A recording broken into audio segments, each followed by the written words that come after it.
So I love stories. I come from a perspective of storytelling. I think one of the best things you can give to a child is a storyteller. My book definitely comes from a different angle. I drive on emotion much more than technology, although technology is a big part of hacks. But you're right. The first purpose of a novel needs to be to scare your reader, right? You need to have that feeling of nightmares that something is invading your own personal space when you turn off the lights at night. With hacks, I wanted to tell a story that would touch upon universal fears that we all feel. You know, whether you are from the Netherlands like I am, or from China, or from the United States, or from wherever in the world, um, people are generally scared of a lot of things, definitely, a lot of different things. But there's also universal fears that we all fear. And that's simply the idea that your own personal safety, your own personal security gets invaded by a force from outside. And by losing our loved ones, of course, we all know that fear. We all know the fear of losing our loved ones.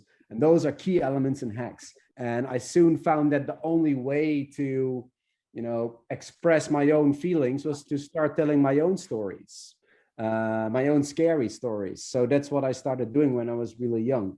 And I think why I use first person perspective a lot, especially in the short stories that I write, is because it adds a level um, of personality to it, a level of really intimacy.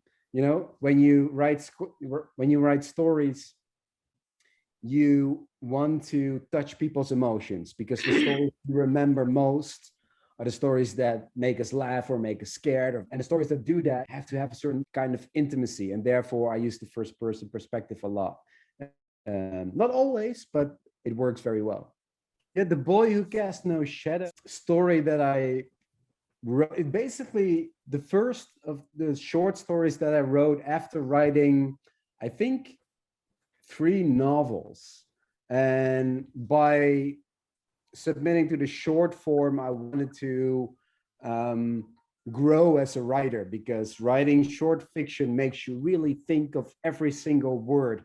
Every word has to be there on purpose, has to be there perfectly. So this was actually an exercise for me to grow as a writer. And I wanted to tell a story about being different, something we all can relate to. The Boy Who Casts No Shadow is about a boy who literally grows up in a town.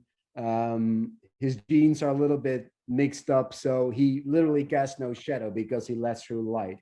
Also means that he has no reflection, and therefore he is being picked up on school. He is, people, kids tease him. He's being bullied.